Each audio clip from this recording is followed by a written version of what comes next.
entonces sí dejamos de ser una democracia, que es una parte muy triste porque es la base de nuestro país.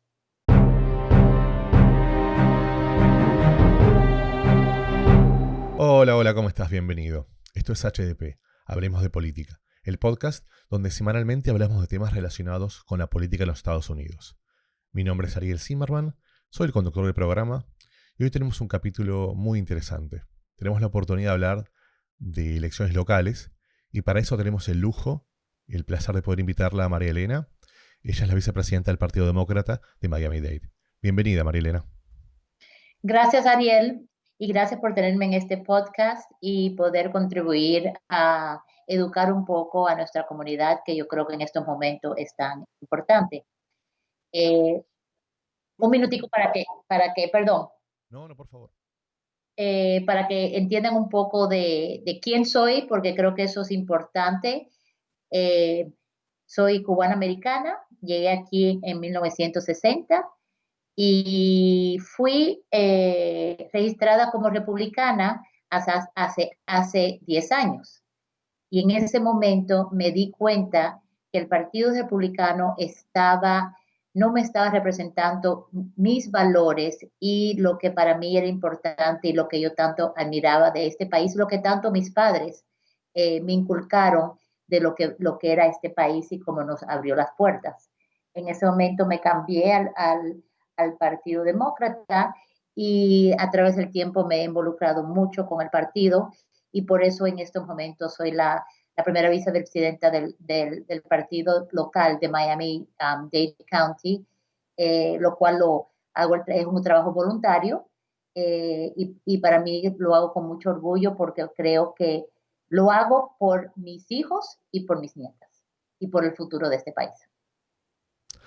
¿Sabes que, digamos, yo vivo en este país hace, estamos en 2000, hace 11 años, y una de las cosas que más me sorprendió cuando tuve la oportunidad de mudarme acá y empezar a entender cómo funcionaba la política local, era la gran diferencia que tiene, o que entiendo pensar que tiene Estados Unidos con muchos otros países del mundo, puntualmente con Latinoamérica.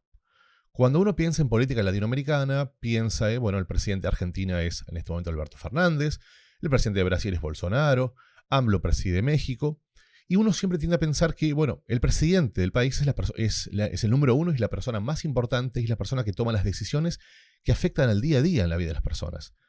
Y yo creo que en Latinoamérica muchas veces así sucede, quizás porque son países más pequeños, quizás porque son países mucho más presidencialistas, o quizás porque, si bien se habla del federalismo, en la práctica no existe.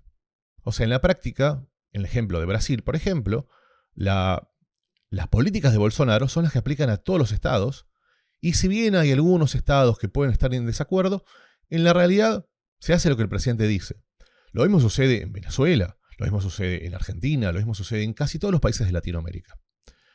Cuando me mudé para aquí, me llamaba la atención que, si bien el presidente de Estados Unidos estaba en las conversaciones, la mayor cantidad de gente en la calle, en un bar, con los amigos, me hablaban más de el alcalde, me hablaban más del gobernador del estado y me costaba un poco entender, me costaba un poquito entender esto porque, digamos, a ver, me interesa la política y conozco quién es el alcalde de la ciudad de Buenos Aires donde yo vivo, pero es mucho más importante para mí toda la vida el presidente. Y ahí es donde empecé a entender la gran diferencia y por qué realmente Estados Unidos es un país federal y por qué, si bien es claramente el presidente es una figura clave y fundamental, muchas veces el que te afecta a la vida directa ni siquiera es el gobernador, a veces es el alcalde y a veces es incluso la persona en la cual tú puedes ir, golpear la puerta y decirle, señor, necesito que me resuelva este problema. En consecuencia, y hablando un poquito de esto, tengo entendido que ahora en agosto se vienen unas elecciones locales que tienen gran importancia porque hay una oportunidad justamente de cambiar algunas posiciones claves. Esa es fundamentalmente la razón por la cual decidí invitarte, María Elena, para que nos cuentes un poquito de esto. ¿Cuál es la importancia que tienen las autoridades locales? Bueno, primero vamos a recordar que los Estados Unidos está creado con básicamente dos sistemas de gobernación. El sistema federal, que rige ciertas cosas, pero en sí el poder de gobernación está en cada estado. Y eso es algo que es muy importante que no existe en Latinoamérica. O sea, que el estado puede ir contra, puede hacer dictar ciertas leyes que otro estado no lo tenga, y mientras que no vayan contra las leyes federales, lo puede hacer. O sea, por ejemplo, hay ciertos estados todavía en el sur donde no se puede vender el licor. O sea, o sea que entonces nuestro sistema de gobierno es un sistema mucho más concentrado localmente. A raíz de eso, los gobiernos locales toman un papel mucho más importante en las decisiones que afectan a los ciudadanos y a los residentes de esa área. En el caso de Miami-Dade, todavía tenemos una posición más única, porque el condado de Miami-Dade tiene un presupuesto de casi 9 billones de dólares. Ese presupuesto es más grande que 11 diferentes estados de los Estados Unidos. O sea, y eso es algo que a veces cuando uno no se da cuenta, y especialmente si uno vive en Miami, nada, lo piensa que es normal.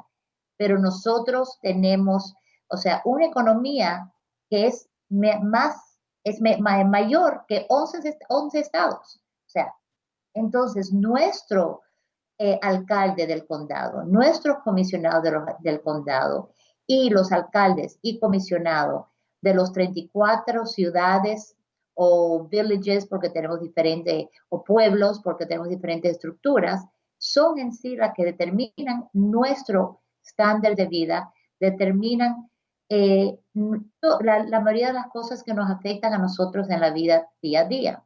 Las carreteras, el sistema de salud, los hospitales, los colegios. Eh, entonces es mucho más importante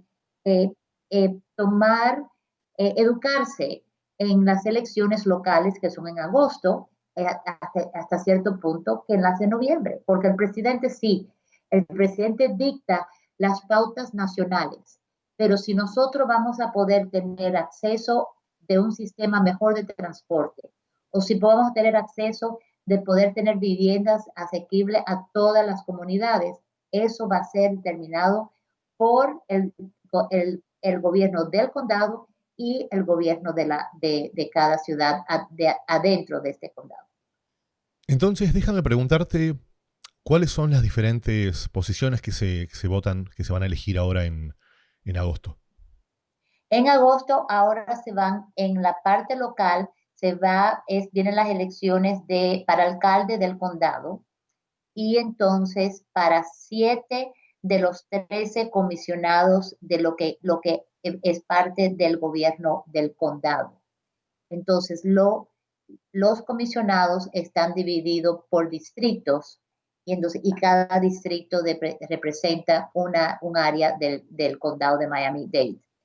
En ese comisionado, vamos a ver en el ejemplo que yo vivo en Coral Gables, yo vivo en una ciudad y yo tengo un alcalde y tenemos comisionados que son de Coral Gables. Pero también yo tengo un comisionado, en este momento es Javier Suárez, que no puede reelegirse, que es en el distrito 9, y ese comisionado es el que nos dirige en el distrito para las cosas que nos afectan a todos. Y arriba de él está obviamente el alcalde. Entonces, ese presupuesto de cómo asignar la mejoría de nuestras carreteras que en este momento lo necesitamos, la mejoría de los servicios públicos, de los hospitales, la mejoría del transporte, de cómo que el sistema de Metrorail y de buses sea más accesible para todo el mundo. Todo eso viene del condado hacia las áreas que no están incorporadas, que no tienen ciudades, o a las ciudades. Ellos determinan las bibliotecas, algo que parece tan tonto, pero es tan importante para todos aquellos que no tienen acceso al Internet y que necesitan un lugar donde poder. Las bibliotecas son parte del condado, no son de cada ciudad. Y dime algo, vamos a las bases. ¿cuál es la función específica de cada uno de estos? Del alcalde, del fiscal del condado, de los comisionados. ¿Cuáles son las tareas en el día a día? Digamos, imaginémonos que mañana un nuevo comisionado es electo. El primer día, ¿qué tiene que hacer? Bueno, el comisionado son los que supervisan los proyectos que están presentados al condado a través del alcalde o a través de su propio distrito. Entonces ellos lo tienen lo que es zonificación, lo que es construcción, de cualquier tipo de lo que es desarrollo, de pautas sobre el sistema de taxi, el sistema de Uber. Todo eso viene bajo el comisionado. Y entonces el alcalde puede presentar ciertos proyectos o el mismo comisionado puede presentar un proyecto que le sea bueno para su distrito y de ahí tienen que votar todo. O sea que aunque un proyecto sea que vaya a afectar mi área, vamos a suponer, y no afecte el área de aventura, de todas maneras todos los comisionados tienen que votar por aprobar o no ese distrito. Hoy en día, vamos a ver, tenemos que un proyecto que ha habido mucho conflicto, que es el traer un sistema de tren de Miami Beach hacia donde estaba el Miami Herald. Y entonces los conflictos vienen, que eso fue algo que lo empujó el alcalde Jiménez sin llevarlo a ningún tipo de cotización pública y que Miami Beach inicialmente no le interesaba porque quería otro tipo de transporte. Entonces, en este momento está, yo sé que ha sido aprobado, pero creo que todavía está bajo ciertas cláusulas, pero esos son los tipos de proyectos que el condado aprueba, que afecta a muchas personas y que afecta la vida. Vamos a poner el problema de los casinos. Eso fuera algo que estuviera al final del día, bajo la supervisión del condado. Entonces son cosas que afectan a muchos y desgraciadamente en las elecciones para puestos del alcalde como para el comisionado, históricamente estamos hablando que es un 25% de los votantes que votan. Entonces, en el caso de estas elecciones de agosto, todavía eso es más importante porque hay bastantes candidatos corriendo para alcalde, igual que hay bastantes candidatos corriendo para comisionado. Entonces, si nadie tiene el 51%, obviamente van a elecciones de noviembre, pero son solamente los dos finalistas. Entonces, también estamos hablando que menos de un 25% de los residentes han ya escogido cuáles van a ser sus dos candidatos favoritos y no va a ser elegido por todos los residentes que van a ser afectados y que estamos hablando que son 9 billones de dólares a jugar, porque es lo que es. ¿Cuál es la función del fiscal? El fiscal es más en la parte criminal, es el que supervisa los abusos que puede pasar, trata de que la justicia esté hecha, o sea, con equilibrio y es la que puede determinar si un joven, o sea, un joven menos de 18 años, lo puedan juzgar como adulto o no, y es el que puede decidir dónde van los fondos del sistema de encarcelamiento y de rehabilitación. O sea que el fiscal es todo lo que tiene que ver con la parte criminal. ¿Y digamos, quiénes son las personas que pueden votar en esta elección? Todo el que está registrado para votar, que todavía en este momento uno se puede registrar para votar, pero tiene que ser ciudadano americano y residente de Miami-Dade, obviamente, y de la Florida. Usted todavía tiene tiempo para registrarse para votar. Esa es una aplicación muy fácil, no tiene, no es nada complicada, y es algo que yo creo que todo que es ciudadano es una obligación que debemos de tener y no tomarlo como un lujo. Y aquí la votación para muchos lo ven como algo que, ay, qué pereza, no de todas maneras mi voto no cuenta. Y eso es muy triste porque hemos visto en elecciones pasadas que el que ha ganado por miles de votos, no por 100,000, no por 50,000, pero por 1,200, ha ganado por 400 votos, o sea, han ganado por unos márgenes muy pequeños y cuando uno toma en consideración cuántas personas han votado, se da cuenta que en sí tenemos un grupo muy grande de que no tienen su voz involucrada en este sistema y entonces en sí dejamos de ser una democracia, que es una parte muy triste porque es la base de nuestro país. ¿Y el sistema de conteo es directo? O sea, ¿el alcalde es la persona que recibe mayor cantidad de votos? Tiene que ser más del 51%, pero es todo por mayoría de voto. Por eso que sí se piensa que vamos a tener que ver una segunda elección en noviembre por el hecho de que hay muchos muchos candidatos. En el condado, otra parte, las elecciones del condado, igual que las elecciones para los puestos del fiscal, como los puestos de la escuela, que también ahora hay que vienen, que son parte de las elecciones de agosto, esos son todos puestos no partidistas.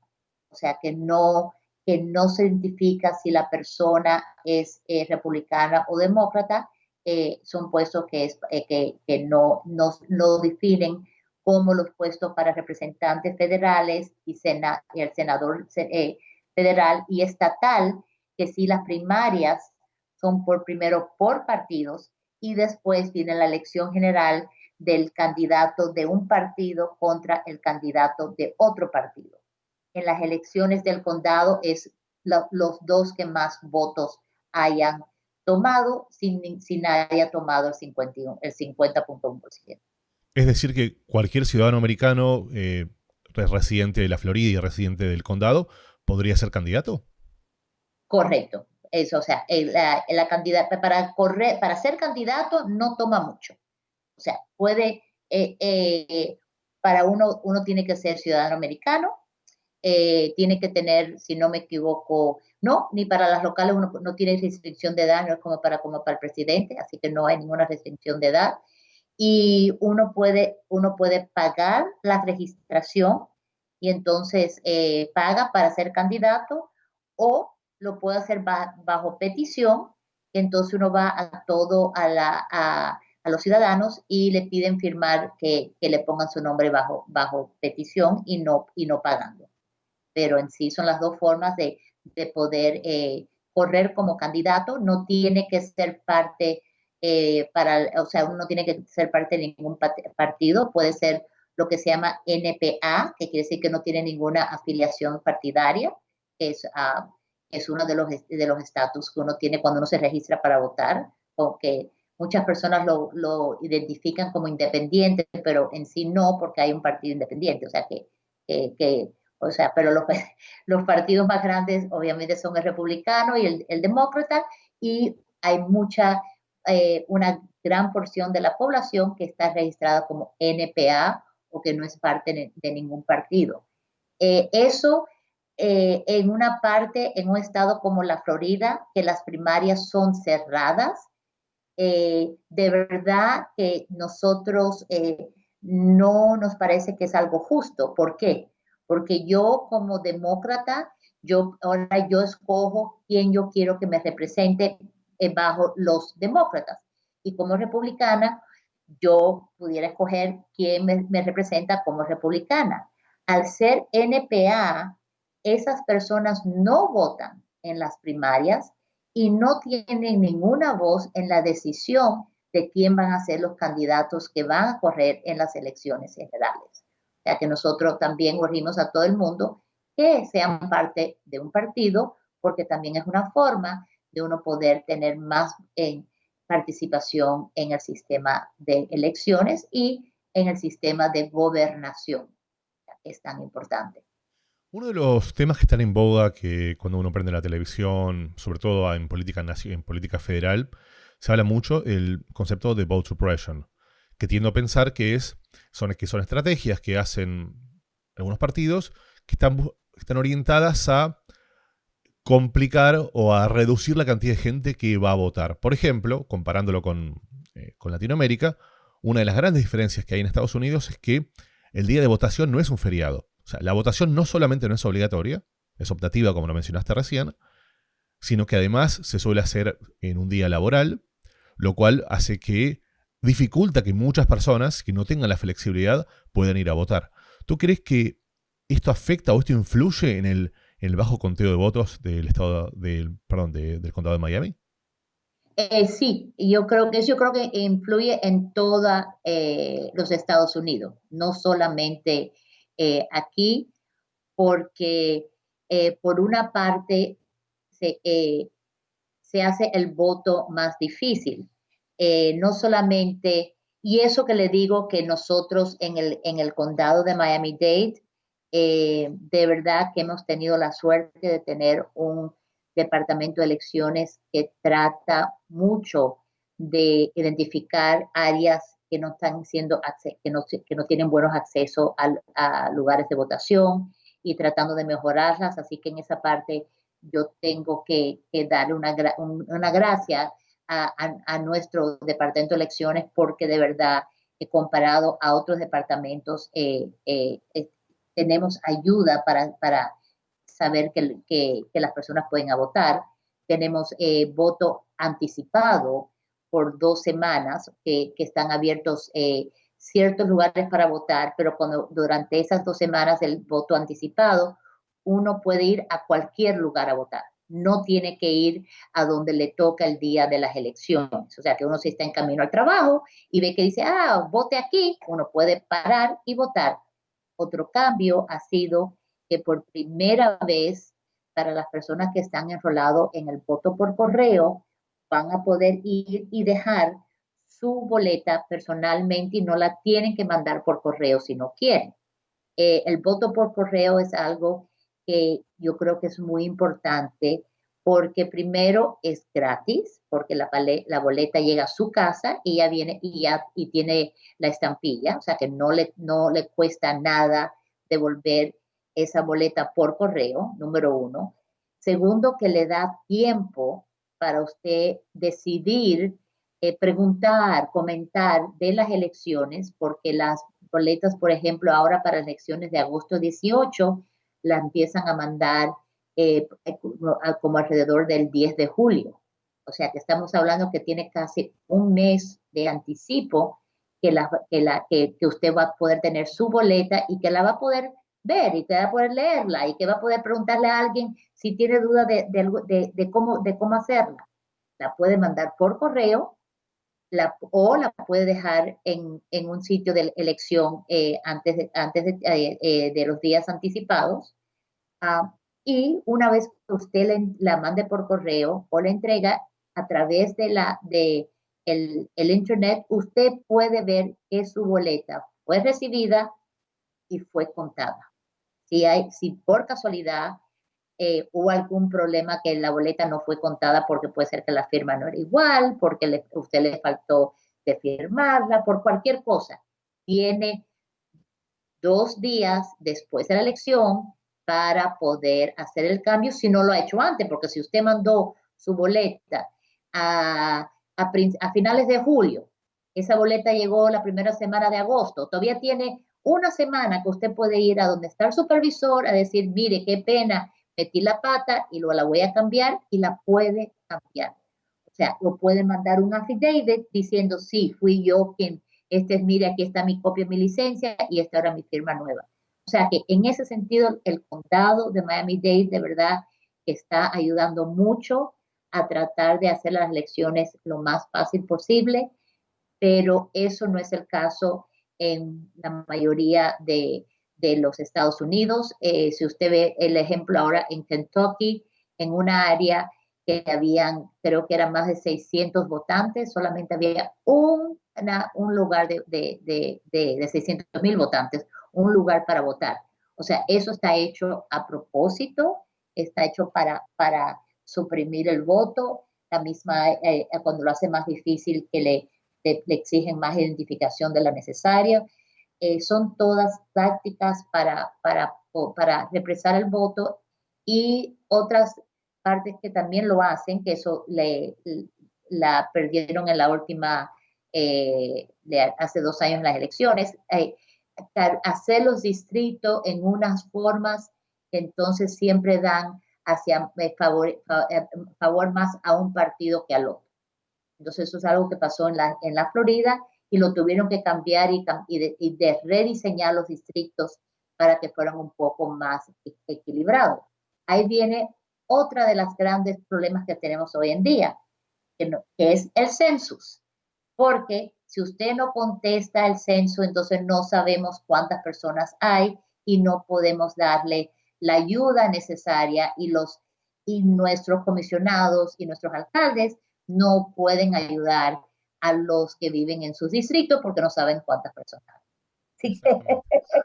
Sí, sí, creo que una cosa es consecuencia de la otra y claramente en política no hay nada que sea casualidad. Todos son causalidades y todas son, sin dudas, diversos tipos de estrategias. Y hablando de esto, una de las dudas que yo tengo cuando estamos hablando de voto adelantado o en este caso de voto por correo, ¿cuáles son las herramientas o las metodologías que utilizan para evitar el fraude? bueno, o sea, la boleta hay que educar que la persona que recibe su boleta es algo que debe ser muy privado. O sea, eso es suyo. Privado en el sentido de que no se lo entregue a otra persona para que lo entregue. O sea, que es privado, usted puede hablar, usted puede, o sea, comunicarse, tomar opinión. O sea, eso no hay ningún problema. Pero cuando usted ya está lista a entregar esa papeleta, usted se le entrega al cartero, entrégasele póngalo en un buzón, sea, o déjelo personalmente, que esta va a ser la primera vez, en estas cajas seguras que van a existir, que nunca han existido. O sea, pero la parte de cómo evitar fraude no se le entregue a una persona que pase por su comunidad o por su edificio y que entonces diga, ay, mire, yo le voy a hacer el favor, la vecina me dio su boleta, dame usted su boleta también. O sea, porque sí, desgraciadamente, han habido casos registrados que las personas han recogido esas boletas y sabían que esa persona no estaba votando para el candidato que ellos estaban apoyando y votaron la boleta. O sea, entonces, y eso ha pasado aquí en el condado de Miami-Dade. O sea, que eso no es... entonces, que haya sido, o sea, la excusa es que fueron una o dos a veces es lo que determina una elección. Y no debe de ser así porque es el voto y cada voto es importante. El voto mío no es más ni menos importante que el voto suyo. O sea, y hay que respetar eso. Exactamente, y como dijiste hace un ratito, si la diferencia del ganador al perdedor son muy poquitos votos, es muy, muy fácil de manipular una elección. Y la forma de resolverlo es que haya mayor cantidad de gente que fuera y lograr una mayor representatividad. Porque mi pregunta es, tú dijiste al principio del programa que un 25% de la población es quien elige generalmente. Entonces, esto hace dudar la realidad o en la práctica, digamos, si es realmente una democracia o si estamos viviendo una democracia medio dudosa. Y el mismo ejemplo, porque no vamos, o sea, el condado después de Tunis, hay tantas personas, después de todo, el 25% o sea, es un número grande, o sea, esa es o sea, el que justifica, no, si después de todo votaron tantos, mi voto no es nada, pero vamos a llevar un ejemplo, o sea, más pequeño. las elecciones de Coral Gables, que no somos cientos de miles de personas que viven. Y también tenemos, desgraciadamente, que menos de un 25% votan para su alcalde y para su comisionado. La ciudad de Miami, que acaba de tener elecciones, menos de un 25% votaron para sus comisionados. O sea que es algo que no es solamente en el área de una elección como ahora de agosto, que es en un condado, pero mismo las elecciones de las ciudades. Hay que empezar a hacer mucho más empuje en la educación y para que las personas se den cuenta que a veces su comisionado ganó por 50 votos. Y si usted se pone a hablar con sus amigos, seguro que conoce 50 amigos que viven cerca de usted que no votaron. O sea, Y respondiendo eso, y llevando un poquito a lo que hablamos al inicio de esta charla, eh, concretamente, ¿cuál es el impacto? Imaginemos que digamos, tú vives en Coral Gables, digamos. ¿Cuál es el impacto que puede afectar directamente a tu vida una decisión de tu comisionado, digamos? Tú vas y le dices, no sé, tengo un problema porque no me gusta a la hora que están quitando la basura, o necesito poner un semáforo, una luz en tal lugar porque hay accidentes. ¿Es el comisionado que tiene la responsabilidad de cambiar ese tipo de cosas en tu vida? si es algo que, o sea, el comisionado del condado es responsable para las luces, el sistema de las calles, si la calle está rota, o sea, eso es que afecta porque en eso daña su carro. Pero vamos a ir a un problema que es un problema crítico y que va a tener que ser no solamente de la ciudad, sino del condado, del estado, en la parte federal. Nosotros en el condado de Miami-Dade tenemos muchas casas que todavía siguen con sistema de septic tank, y no están conectados al alcantarillado del condado. Con el problema de que están subiendo las aguas de los mares, ya los estudios están diciendo que estas áreas van a estar inundadas y estos tanques sépticos van a estar inundados y van a inundar el vecindario. Aquí en Coral Gables, en el área donde yo vivo, estamos todos en tanques sépticos. Hay muchas áreas en Coconut Grove, en North Miami, que también están en tanques sépticos. Entonces, ¿cuál es la solución de ese problema? Para que Coral Gables pueda hacer el cambio, exigir el cambio de tanques sépticos a conectar con el sistema de desagüe del condado, el condado primero tiene que hacer las tuberías suficientemente grandes para poder conectar todas estas nuevas casas a la tubería principal, lo que llaman los water mains. Para hacer eso, hay que romper calles. Los water mains donde yo vivo están en US 1. O sea, US 1 es un área de tránsito. Entonces, entonces viene, o sea, ¿dónde va a venir el dinero? Porque estamos hablando que estos son millones y millones de dólares para romper US 1, para conectar o sea, que se necesita una planta nueva de procesar estas aguas negras. Entonces, vamos a empezar. Necesitamos la planta de agua negra, que eso es parte del condado. Necesita romper calles para poder hacer la nueva tubería, que eso es parte del condado. Para que entonces cada ciudad pueda ir y romper y ver cómo hace la entrada de las casas a este nuevo sistema. Entonces, eso es algo muy importante porque cuando se inunden esas casas y se inunden esos tanques sépticos, ya es muy tarde. Porque usted qué va a hacer uno. O sea, ya, it's too late. O sea. No, exacto. Sabes que estabas hablando el tema de las casas y, bueno, dependiendo de cuándo el oyente escuche este podcast, me va esta pregunta. En este momento estamos viviendo una crisis global enorme, el coronavirus, y el coronavirus está afectando claramente no solamente a la salud, sino a la economía, a las economías locales. Entonces, en general en todo el mundo, pero sobre todo en todo el país, y claramente también en el estado y en el condado, está empezando a haber un problema de housing, o sea, se está incrementando el problema de housing que está viendo.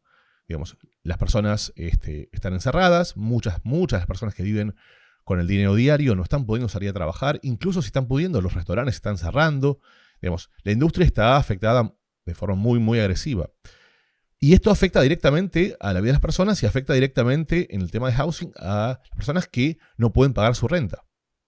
Entonces, me estabas comentando que el condado de Miami tiene un presupuesto de 9 billones de dólares. Como tú dijiste, es uno de los es más grandes que muchos estados. En situaciones extremas como las que estamos viviendo, ¿no crees tú que podría haber, que el gobierno podría tomar decisiones extremas, como por ejemplo ayudar a estas personas para evitar tantos evictions que están sucediendo en estos momentos? Eso es una pregunta muy interesante y debían de hacerlo. Y la parte interesante es que el presupuesto del condado lo presenta la oficina del alcalde y tiene que estar aprobado por todos los comisionados. Pero los comisionados no tienen mucho acceso ni el apoyo de personas que están familiarizados con el presupuesto para en sí tomar una buena decisión sobre ese presupuesto.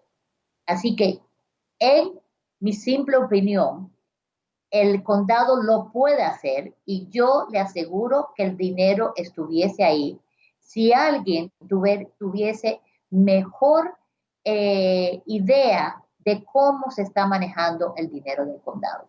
O sea, el dinero del condado en muchas áreas son áreas muy grises. Por ejemplo, se pasó hace muchos años que se iba a aumentar el impuesto sobre las ventas un medio centavo para expandir el sistema de Metro Rail y del Metromove. Y ese dinero se ha usado solamente para mantenimiento de los trenes y algunos de los buses. Entonces, ¿cómo se está, o sea, están cobrando algo que no va exactamente a donde debe de ir? Y por otra parte, ¿por qué en este presupuesto de 9 billones de dólares no está la línea de cómo mantener el Metro Rail para empezar? O sea, entonces esas son preguntas que yo creo que son preguntas muy válidas y que hoy en día que hemos pasado por esta crisis, que yo creo que va a afectar al presupuesto del condado, el alcalde que va a venir va a tener que ser mucho más transparente, porque o sea, espero que van a tener que haber muchos recortes y la única forma que se van a poder aprobar o que el ciudadano se sienta confortable aceptando esos recortes es sabiendo exactamente cómo se está gastando el dinero. Exacto. Dime algo, ¿cómo, ¿cómo te mantienes informada? Eh, leo mucho. No, voy a confesar, yo no veo muy poca televisión. No veo canales de noticieros en la televisión. No encuentro que me dan a veces los informes que necesito. Si son programas que yo considero que me van a informar, los veo a través del web, o sea, lo busco específicamente. Yo creo que estamos viviendo en lo que se llama a lo que es la televisión en un momento de que porque hay tantos canales de televisiones, vamos a ver, sobre noticias o sobre política, no hay tanto que hablar. Entonces llega un momento que es una repetición o una exageración de algo que puede ser que haya sido un tema simple, no tienen más nada que hablar, entonces lo hacen un tema grande.